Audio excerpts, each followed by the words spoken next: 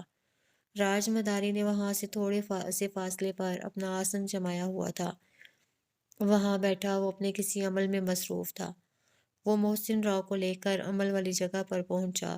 رسیاں اس کے کندھے پر چڑھا ہوا تھا۔ وہاں زمین پر ریچھ کی کھال بچھی ہوئی تھی۔ ایک طرف جھولی رکھی تھی۔ کھال کے سامنے پانی سے بھری ایک چھوٹی سی بالٹی دھری تھی۔ راج مداری نے محسن راؤ کو اس بالٹی سے پانی پلایا اور پھر ریچھ کی کھال طے کر کے جھولی میں ڈالی۔ جھولی اپنے کندھے پر لٹکائی، بالٹی ہاتھ میں پکڑی، رسیا کو کندھے پر چڑھایا اور پھر تیز تیز ایک سمت چل پڑا۔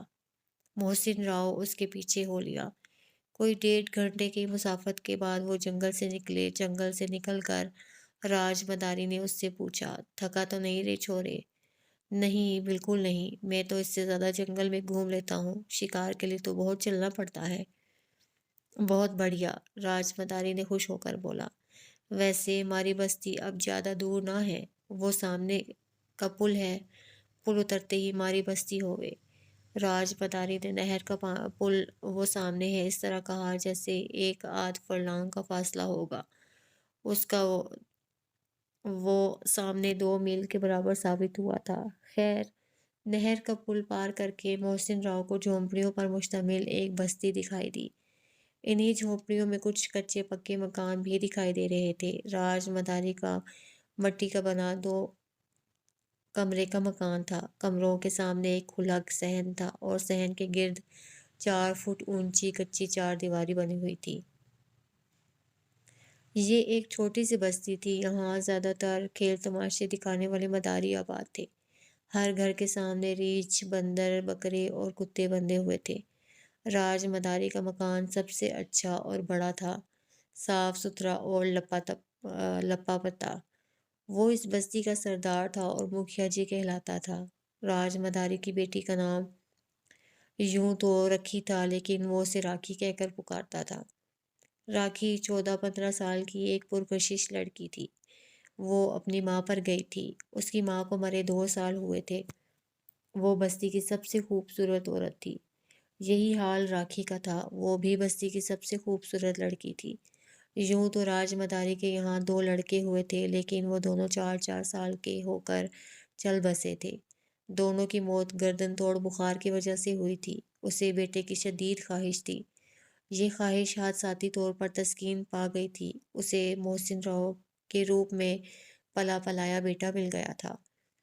وہ راستے بھر سوچتا آیا تھا کہ محسن راؤ پر ایسا کیا جادو ٹونا کرے کہ وہ اس کا متی اور فرما بردار بن کر بستی میں رہ جائے، یہاں سے جانے کا نام ہی نہ لے۔ اور راج مداری کے لیے یہ کوئی اتنا مشکل کام نہ تھا۔ کسی کے دل پر قبضہ جمانے کے لیے کہ اسے بہت سے عمل آتے تھے۔ رات کے شہنشاہ کا پنجہ اس کے گلے میں پڑا ہوا تھا۔ جس کے گلے میں الو کا پنجہ ہو، اس کے لیے کسی کو الو بنانا کیا مشکل تھا۔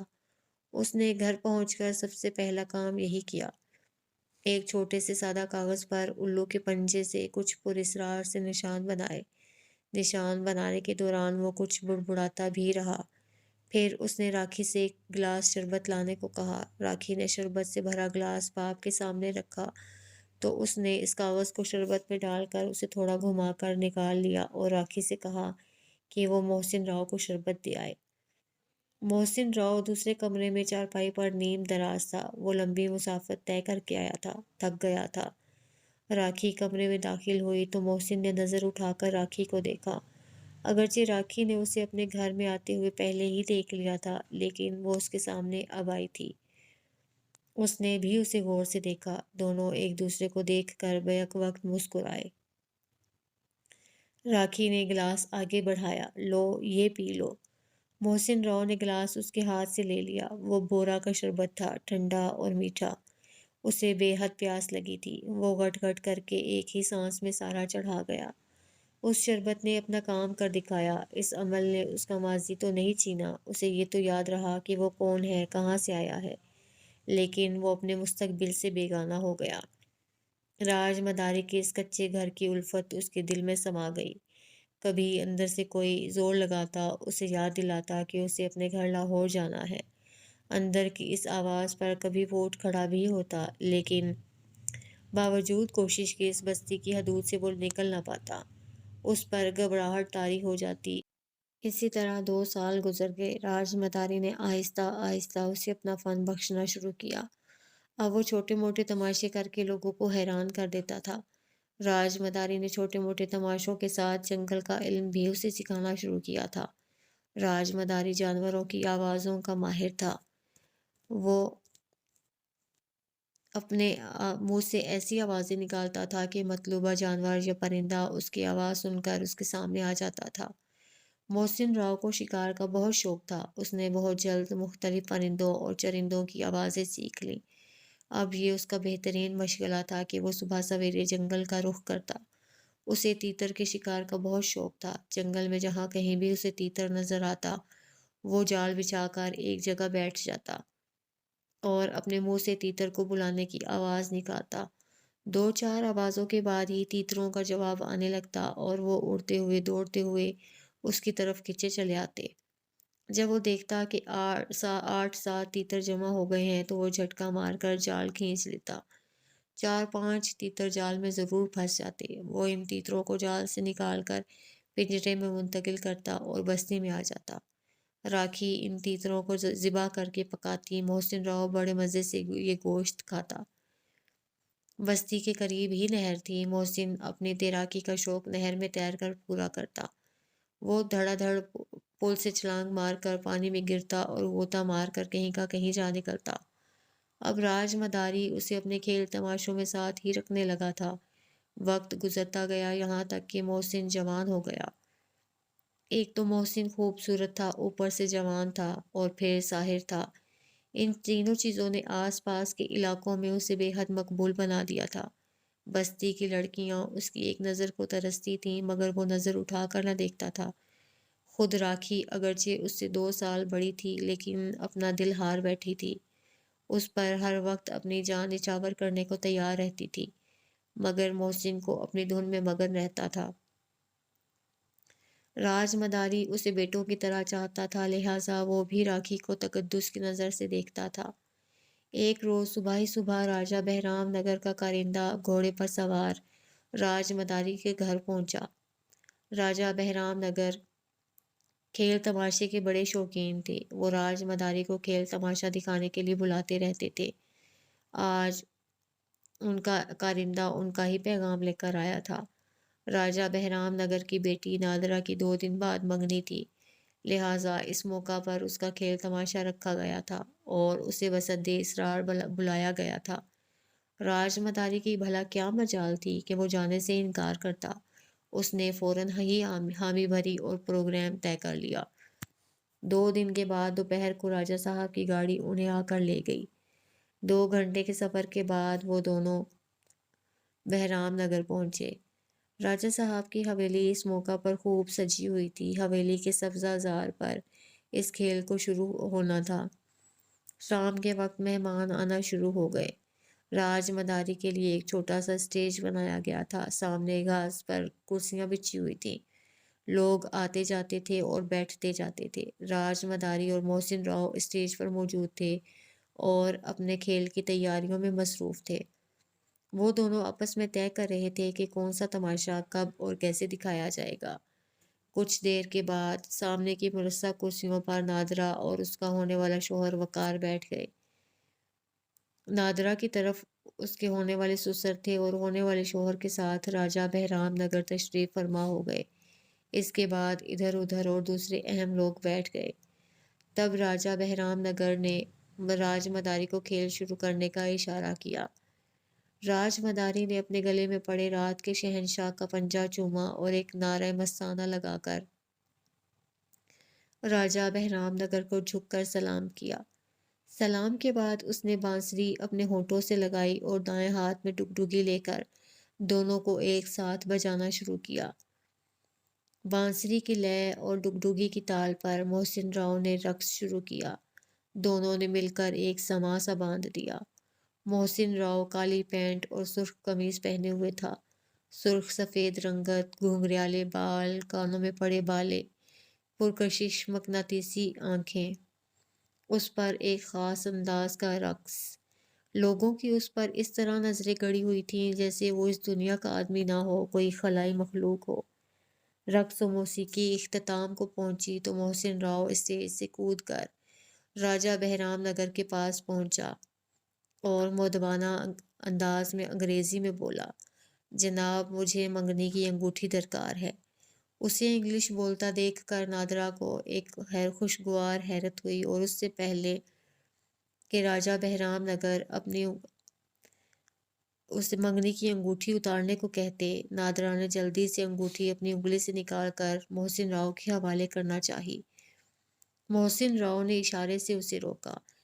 پھر اس نے ایک چوڑے منہ کی شیشے کی بوتل کا ڈھکن کھولا اور اس میں انگوٹھی ڈالنے کا اشارہ کیا۔ نادرا نے اپنی انگوٹھی اس میں ڈال دی۔ محسن راؤ نے وہیں کھڑے کھڑے بوتل کا ڈھکن بند کیا۔ اگلی رو میں بیٹھے ہوئے لوگوں کو ایک ایک کر کے شیشے کی بوتل میں بند ہیرے کی انگوٹھی دکھائی۔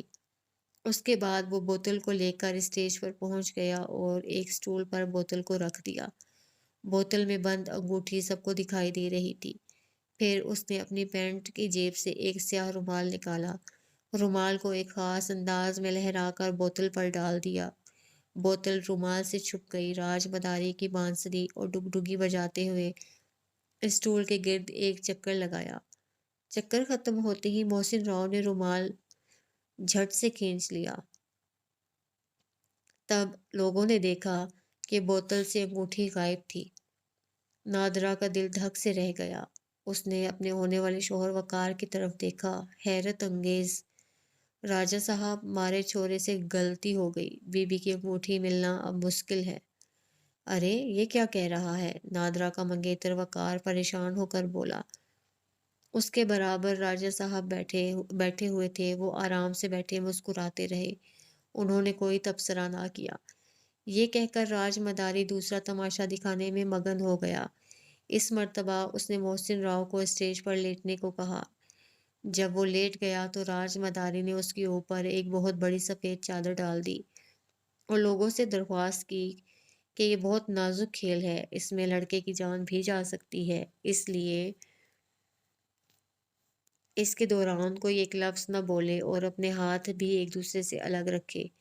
یہ تنبیہ سن کر سب لوگ مستعد ہو کر بیٹھ گئے۔ کوئی شخص اگر ہاتھ باندھے بیٹھا تھا تو اس نے اپنے دونوں ہاتھ الگ کر لیے اور خاموش ہو کر پوری توجہ سے تماشے کو دیکھنے لگا۔ راج مداری نے اب بانسری اور ڈگڈگی بجا کر محسن کے گرد چکر لگانے شروع کیے۔ 3 چکر کے بعد محسن راؤ کا جسم زمین سے اٹھنے لگا، یہاں تک کہ وہ اٹھتے اٹھتے 4 فٹ بلند ہو گیا۔ وہ کسی اکڑی ہوئی لاش کی طرح دکھائی دے رہا تھا۔ اس کے جسم کے ساتھ چادر بھی اٹھی تھی۔ چادر بہت بڑی تھی، اس لیے اس کے کنارے اسٹیج کو چھو رہے تھے۔ یہ ایک دم بخود کرنے والا منظر تھا۔ کچھ دیر کے بعد راج مداری نے الٹے پھیرے لینے شروع کیے۔ اس طرح محسن راؤ کا جسم آہستہ آہستہ زمین سے لگ گیا، اور جب راج مداری نے چادر اس کے اوپر سے اٹھائی تو وہ مسکراتا ہوا اٹھ کھڑا ہوا۔ لوگوں نے زبردست تالیاں بجائیں۔ تب اچانک ہی نادرا کو اپنی انگوٹھی یاد آئی۔ اس نے راجہ صاحب کو مخاطب کر کے کہا، بابا جانی میری انگوٹھی۔ بیٹا وہ تو اللہ کو پیاری ہو گئی۔ انہوں نے ہنس کر کہا۔ ہائے نہیں، نادرا افسردہ ہو کر بولی۔ تب راجہ بہرام نگر نے راج مداری کو اشارہ کیا، بھئی ہماری بیٹی کی انگوٹھی کا کچھ کرو۔ راج مداری کے بولنے سے پہلے محسن راؤ بڑے شائستہ لہجے میں مخاطب ہوا۔ سر وہ انگوٹھی ہمارے پاس تو نہیں ہے۔ پھر کہاں گئی؟ اس مرتبہ نادرا کا منگیتر وقار بولا۔ اس کا لہجہ ذرا سخت تھا۔ سر آپ اپنی جیبیں دیکھیں، کہیں آپ کے پاس تو نہیں؟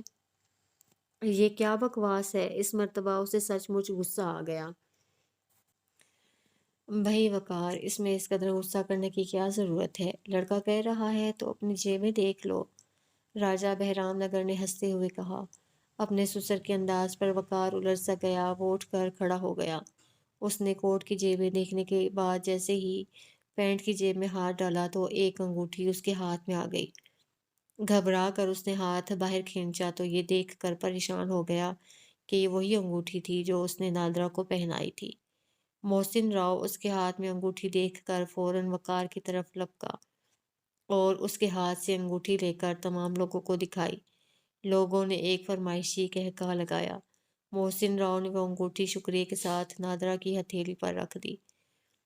جانے کیوں اس وقت نادرا کا جی چاہا کہ کاش محسن راؤ نے یہ انگوٹھی اس کے ہاتھ پر رکھنے کے بجائے اس کی انگلی میں پہنا دی ہوتی۔ اس خواہش پر وہ اندر ہی اندر مسکرا دی۔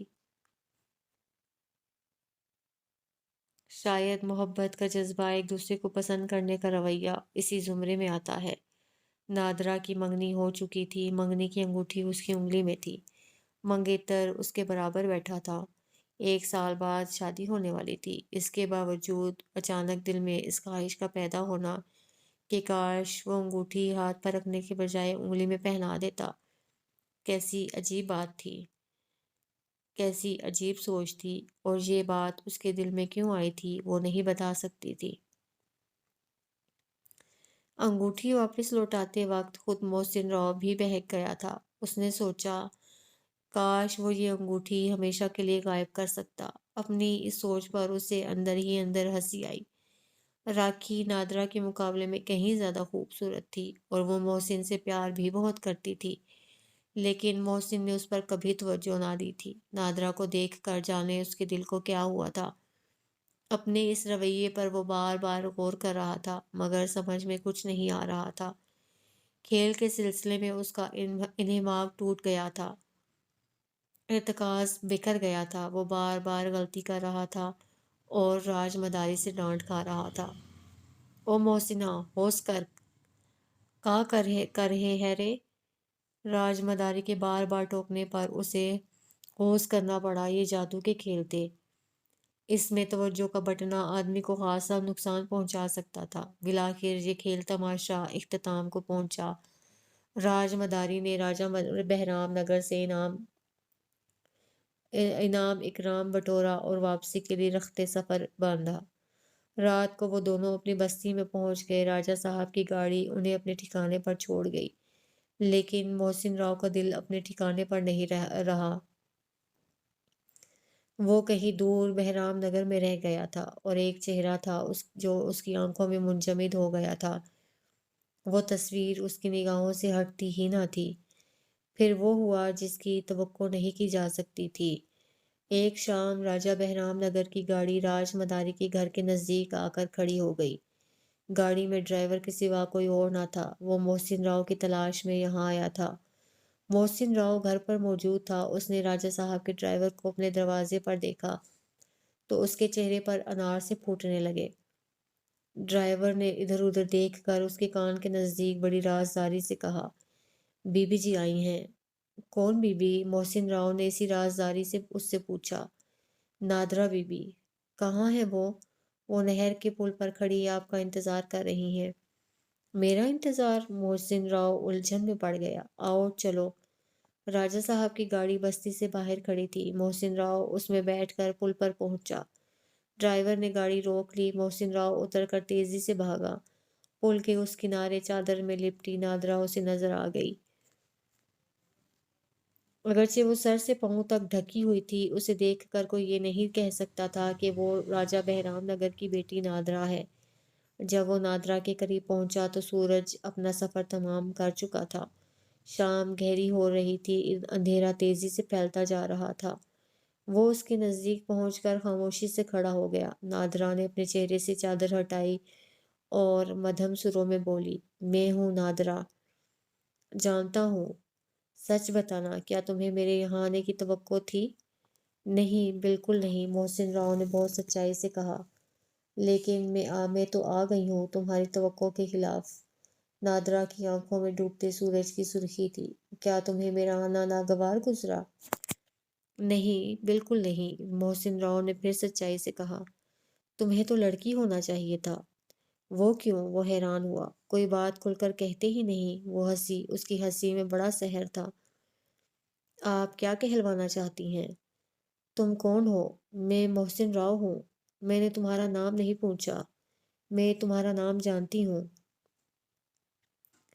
پھر کیا معلوم کرنا چاہتی ہیں؟ تم اس پس منظر میں بالکل مس فٹ نظر آتے ہو، جیسے ٹاٹ میں مخمل کا پیوند۔ میں اگر یہ کہوں کہ آپ ٹھیک کہتی ہیں تو کیا مان لیں گی؟ ہاں، ہاں کیوں نہیں؟ میں ایک فریب میں مبتلا ہوں، محسن راؤ نے بڑی اداسی سے کہا۔ جانتا ہوں کہ فریب میں مبتلا ہوں، پھر بھی اس شہر سے نکلنے کو جی نہیں چاہتا، جیسے قیدی ہوں کسی کا۔ کس کے قیدی ہو؟ راج مداری کے؟ ہاں، یوں ہی سمجھ لو۔ بے فکر ہو جاؤ، میں اس کی قید سے نکال لوں گی، تمہیں اپنا قیدی بنا لوں گی۔ بولو، میرے قیدی بنو گے؟ نادرا کے لہجے میں بڑا رس تھا۔ ہاں، خوشی سے، محسن راؤ نے بے اختیار کہا۔ اتنی جلدی اقرار نہ کرو، اچھی طرح سوچ سمجھ لو۔ میں 3 دن کے بعد آؤں گی، اسی نہر کے پل پر اسی وقت میرا انتظار کرنا۔ کرو گے؟ ہاں، کیوں نہیں، وہ مسکرا کر بولا۔ تو پھر جاؤ۔ جاؤں کیسے؟ جانے کو جی نہیں چاہتا۔ زندگی میں پہلی بار احساس ہوا ہے کہ میں ہوں۔ یہ بڑی اچھی ابتدا ہے، آج تمہیں اپنے ہونے کا احساس ہوا ہے، پھر وہ دن زیادہ دور نہیں جب تمہیں میرے ہونے کا یقین ہو جائے گا۔ تم بھی تو قید میں ہو کسی کی؟ ہاں، ایک انگوٹھی کی قید میں، نادرا نے بڑے عجیب لہجے میں کہا۔ تم نے وہ انگوٹھی میرے ہاتھ پر رکھی تھی۔ وہ انگوٹھی ابھی تک میرے ہاتھ میں ہے، میں نے آج تک پہنی نہیں۔ لاؤ، دکھاؤ ہاتھ، محسن راؤ بولا۔ کہاں ہے وہ انگوٹھی؟ نادرا نے اپنی چادر سے ہاتھ نکالا اور اس کے سامنے کر کے مٹھی کھول دی، لیکن اس کے ہاتھ میں کچھ نہ تھا، ہاتھ خالی تھا۔ اپنا ہاتھ خالی دیکھ کر نادرا پریشان ہو گئی۔ بات بھی پریشان ہونے والی تھی، اس نے سچ کہا تھا۔ جس دن محسن راؤ نے وہ انگوٹھی اس کی ہتھیلی پر رکھی تھی تو اس نے پہننے کے بجائے منگیتر وقار کے کوٹ کی جیب میں ڈال دی تھی۔ جاتے ہوئے جب وقار نے اسے انگوٹھی واپس کی تو اس نے اسے اپنے پرس میں ڈال لیا۔ اس وقت سے آج تک وہ انگوٹھی اس کے پرس میں تھی۔ گاڑی سے اترتے ہوئے اس نے انگوٹھی اپنی مٹھی میں دبا لی تھی اور چند لمحے پہلے تک وہ انگوٹھی اس کے ہاتھ میں تھی، بس مٹھی کھولتے ہی وہ انگوٹھی غائب ہو گئی تھی۔ کہاں ہے وہ انگوٹھی؟ محسن راؤ نے مسکرا کر پوچھا۔ مجھے نہیں معلوم کہاں گئی، ابھی تو میرے ہاتھ میں تھی، نادرا نے خفت سے کہا۔ تب محسن راؤ نے اپنی بند مٹھی اس کے سامنے کی اور مٹھی کھول کر بولا، یہ تو نہیں؟ محسن راؤ کی ہتھیلی پر اس کی انگوٹھی موجود تھی۔ نادرا نے خوشی سے نعرہ لگایا، یہی تو ہے، یہ تمہارے ہاتھ میں کیسے آ گئی؟ او جادو، تم کتنے بڑے جادوگر ہو! یہ انگوٹھی تم نے اب تک پہنی کیوں نہیں؟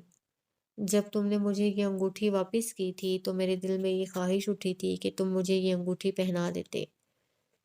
اس وقت میرے دل میں بھی ایک خواہش جاگی تھی۔ محسن راؤ نے اظہار تمنا کیا۔ وہ کیا؟ نادرا نے اسے پرشوق نگاہوں سے دیکھا۔ میں نے سوچا تھا کہ کاش یہ انگوٹھی میں ہمیشہ کے لیے غائب کر سکتا۔ ایسا ہو سکتا ہے؟ نادرا نے بڑے انداز سے کہا۔ یہ انگوٹھی ہمیشہ کے لیے غائب ہو سکتی ہے؟ وہ کیسے؟ محسن راؤ نے پوچھا۔ وہ ایسے، دیکھو، یوں۔ یہ کہہ کر اس نے انگوٹھی نہر کے بہتے پانی میں اچھال دی، جو فوراً ہی ڈوب گئی۔ یہ تم نے کیا کیا؟ محسن راؤ پریشان ہو گیا۔ کچھ نہیں، میں اس انگوٹھی کی قید سے آزاد ہو گئی ہوں۔ کہیں تم نے اجلت سے کام تو نہیں لیا؟ محسن راؤ نے خدشہ ظاہر کیا۔ مجھے نہیں معلوم، نادرا نے بڑی معصومیت سے کہا۔ جو ہوا بے اختیار ہوا ہے، یہ دل کا معاملہ ہے، دل ہی جانے۔ نادرا، یہ دل بھی کتنی عجیب چیز ہے، کون جانے کب کہاں کس پر آ جائے۔ محسن راؤ بولا۔ ہائے، تم نے میرا نام لیا، ذرا پھر لینا۔ نادرا، محسن راؤ نے اس کا نام دہرایا۔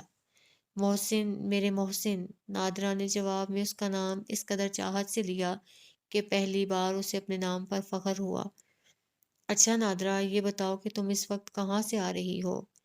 بہرام نگر سے، اور لاہور جا رہی ہوں، 3 دن کے بعد واپس آؤں گی۔ اسی وقت، اسی نہر کے پل پر میرا انتظار کرنا۔ میرا انتظار کرو گے نا محسن؟ نادرا نے بے قراری سے پوچھا۔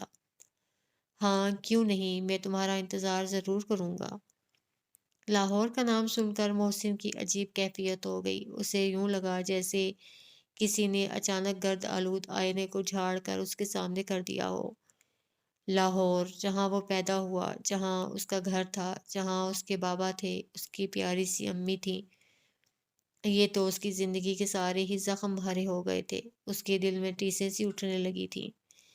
کیا ہوا محسن؟ یہ تمہیں اچانک کیا ہوا؟ محسن کی حالت بدلتے دیکھ کر نادرہ نے پوچھا۔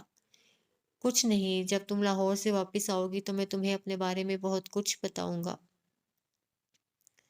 ابھی وہ باتیں کر رہے تھے کہ انہیں ڈرائیور ہدایت اللہ اپنی طرف آتا ہوا دکھائی دیا۔ وہ آ رہا ہے، اب تم جاؤ، میں تمہارا انتظار کروں گی۔ نادرہ 3 دن کے بعد ملاقات کا وعدہ کر کے چلی گئی۔ 3 دن کے بعد جب وہ واپس ہوئی اور نہر کے پل پر پہنچی تو محسن راؤ اس کا منتظر تھا۔ اس دن محسن راؤ نے اپنے بارے میں سب کچھ بتا دیا۔ نادرہ کو جب یہ معلوم ہوا کہ وہ راج مداری کا بیٹا نہیں بلکہ لاہور کی مشہور شخصیت راؤ شمشاد علی کا فرزند ہے اور راؤ احمد علی کا بھتیجا ہے، تو اس کی خوشی کی کوئی انتہا نہ رہی۔ اسے حیرت تھی کہ اتنے بڑے باپ کا بیٹا اپنا گھر بار چھوڑے اس جنگل میں کس طرح زندگی گزار رہا ہے۔ وہ اصل میں جادو ٹونے کے اثرات سے ناواقف تھی، اسی لیے حیرت زدہ تھی۔ جادو تو اچھے بھلے آدمی کی مت مار دیتا ہے۔ محسن تو اس وقت بچہ تھا۔ کہتے ہیں کہ جس طرح لوہے کو لوہا کاٹتا ہے، زہر کو زہر مارتا ہے، اسی طرح زہر کا علاج بھی زہر ہی کے ذریعے ہو سکتا ہے۔ راج مداری کے شہر کا توڑ نادرہ کے شہر سے کیا جا سکتا تھا۔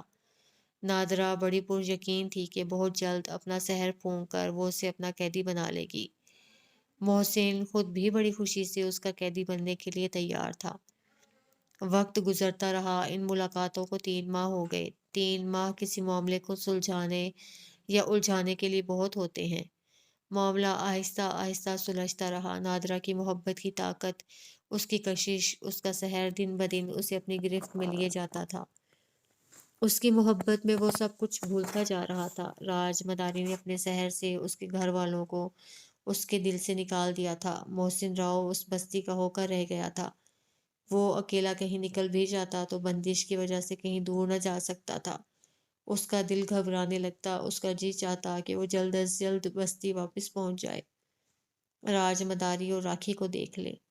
اب نادرہ نے اس پر جادو کر دیا تھا، اس کی محبت میں کھو کر وہ اپنا آپ بھولتا جا رہا تھا۔ نادرہ کو اندازہ ہو گیا تھا کہ محسن راج مداری کے جادو کے زیر اثر ہے، اور اس جادو نے اسے اس قدر جکڑا ہوا ہے کہ وہ اپنے ماں باپ کو بھی بھول گیا۔ ان کی محبت اس کے دل سے نکل گئی۔ راؤ احمد علی کی دشمنی بھی اس کے دل میں نہ رہی، بس راج مداری یاد رہ گیا تھا۔ اب نادرہ جب بھی اس سے ملتی، وہ اس سے اس کے شہر کے بارے میں بات کرتی، اس سے اس کے والدین کا تذکرہ کرتی، راؤ احمد علی کا ذکر کرتی جس نے اس کے قتل کی سازش کی اور اس کے حصے کی زمینوں پر قبضہ کر لیا تھا۔ وہ ان باتوں کو بھولا نہیں تھا، لیکن ہر بات اس کے دل سے محو ہو گئی تھی۔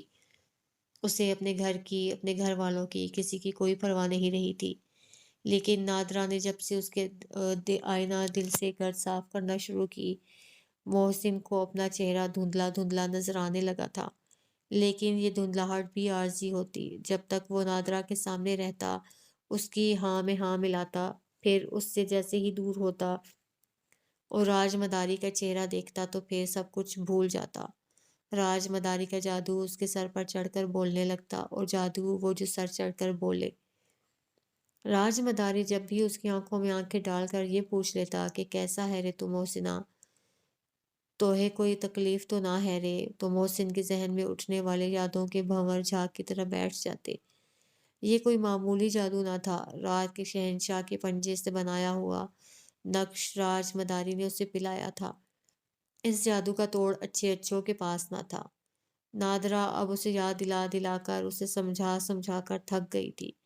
محسن اس کے سامنے ہوتا تو اس کی ہاں میں ہاں ملاتا، لاہور جانے کا ارادہ باندھ لیتا، لیکن بستی میں پہنچتے ہی وہ راؤ شمشاد علی کا بیٹا بننے کے بجائے راج مداری کا بیٹا بن جاتا۔ ایک طرح سے وہ راج مداری کا قیدی تھا، لیکن ایسا قیدی جس کے پاؤں میں پڑی بیڑی کسی کو نظر نہ آتی تھی۔ نادرہ اب اس کے سلسلے میں خاصی سنجیدہ ہو گئی تھی اور اس پر مر مٹی تھی، اور اس کی خاطر سب کو مٹا دینا چاہتی تھی۔ تب اس نے اپنے رازدار ڈرائیور ہدایت اللہ سے بات کی۔ اس نے ایک دن بہرام نگر جاتے ہوئے راستے میں اس سے پوچھا، ہدایت اللہ، کیا تمہاری نظر میں کوئی ایسا آدمی ہے جو جادو کا توڑ جانتا ہو؟ ہدایت اللہ اس کی بات سن کر کچھ دیر سوچتا رہا، پھر بولا، ہاں، ایک ہے تو ایسا بندہ، پر اس سے بات کرنا ہوگی۔ آپ یہ بتائیں کس پر ہوا ہے جادو؟ وہ اپنے محسن صاحب ہیں نا، ان پر، نادرہ نے بتایا۔ محسن کا نام سن کر ہدایت اللہ بے اختیار ہنس پڑا۔ آپ بھی کیا بات کر رہی ہیں بی بی؟ کیوں، میں نے ایسا کیا کہہ دیا؟ ارے بی بی، آپ بھی کمال کرتی ہیں، محسن صاحب تو خود اتنے بڑے جادوگر ہیں، ان پر بھلا کس کا جادو چلے گا؟ بس ہدایت اللہ، یہی تو سارا مسئلہ ہے۔ بے شک وہ بڑے جادوگر ہیں، لیکن ان پر ان سے بھی بڑے جادوگر نے جادو کر رکھا ہے۔ اس نے انہیں قید کر رکھا ہے۔ تمہیں یاد نہیں، جب وہ ایک دن ہمارے ساتھ بہرام نگر آ رہے تھے تو راستے میں ان کی کس قدر طبیعت خراب ہو گئی تھی؟ وہ بار بار یہی کہہ رہے تھے کہ مجھے میری بستی میں واپس لے چلو، میرا دل کوئی مٹھی میں جکڑ رہا ہے۔ تمہیں یاد آیا نا، پھر ہمیں مجبوراً انہیں ان کی بستی چھوڑ کر آنا پڑا تھا، نادرہ نے بتایا، اور اپنی بستی کے قریب پہنچ کر وہ بالکل بھلے چنگے ہو گئے تھے۔ اچھا اچھا، تو اس دن یہ بات تھی، لیکن انہیں کس نے قید کر رکھا ہے؟ ہدایت اللہ نے پوچھا۔ راج مداری نے، نادرہ نے جواب دیا۔ کیا وہ ان کے بیٹے نہیں ہیں؟ ہدایت اللہ کو حیرت نے آ گھیرا۔ نہیں، وہ ایک بہت امیر باپ کے بیٹے ہیں، بس کسی طرح وہ اس کے چنگل میں پھنس گئے ہیں۔ اچھا، پھر تو ان کے لیے کچھ کرنا پڑے گا۔ میں ایسا کرتا ہوں کہ کل ہی جوگی رام پال سے بات کرتا ہوں۔ لیکن ہدایت اللہ، وہ تو سپیرا ہے، وہ جادو کے بارے میں کیا کر سکے گا؟ یہ لوگ بھی جادو جانتے ہیں، یہ سب لوگ ایک ہی تھیلی کے چٹے بٹے ہوتے ہیں، شیطان کے چیلے، ہدایت اللہ نے ہنستے ہوئے کہا۔ اگر اس کے بس کی بات نہ ہوئی تو پھر اسی سے کسی اور جنتر منتر والے کا پتہ کروں گا۔ ٹھیک ہے، پھر شام کو آ کر مجھے بتانا، اور دیکھو ایک بات کا خیال رکھنا، راجہ صاحب کو اس بات کا پتہ نہ چلے۔ آپ بے فکر رہیں بی بی، ہدایت اللہ نے بڑے یقین سے کہا۔ ہدایت اللہ بڑے کام کا اور بڑے اعتماد کا آدمی تھا۔ یہ اسی کی ہمت تھی کہ اس نے جان ہتھیلی پر رکھ کر نادرہ کو محسن راؤ سے ملا دیا تھا۔ وہ یہ بات اچھی طرح جانتا تھا کہ جس دن بھی راجہ صاحب کو یہ معلوم ہو گیا کہ ان کی بیٹی کو اس نے مداریوں کی بستی پہنچا دیا ہے تو وہ اس کی زندگی کا آخری دن ہوگا۔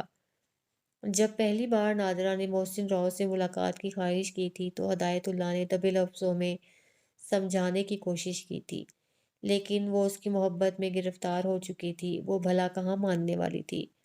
اس نے بڑے یقین سے اس سے کہا تھا کہ اگر وہ نہ گیا تو وہ اکیلی اس سے ملنے چلی جائے گی اور پھر لوٹ کر بھی نہیں آئے گی۔ اس کی اس دھمکی پر وہ اس کا ساتھ دینے پر مجبور ہو گیا تھا، کیونکہ وہ جانتا تھا کہ اگر ایسا ہو گیا تو راجہ صاحب زندہ درگور ہو جائیں گے۔ نادرہ ان کی اکلوتی اولاد تھی۔ جس طرح کسی دیو کی جان کسی طوطے میں ہوتی ہے، ویسے ہی راجہ صاحب کی جان نادرہ میں تھی۔